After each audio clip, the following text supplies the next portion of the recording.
ବାପା ମାଙ୍କୁ ଖୁସି ରଖିବାର 5ଟି ସୁନ୍ଦର ନିୟମ ମନେ ରଖ।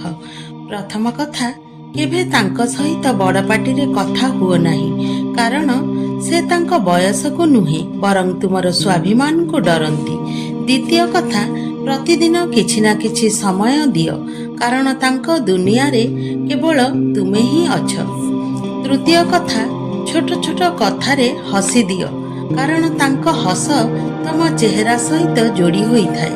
ଚତୁର୍ଥ କଥା, ମାର ହାତରନ୍ଧା ତିଆରି ଜିନିଷକୁ ସବୁବେଳେ ପ୍ରଶଂସା କର।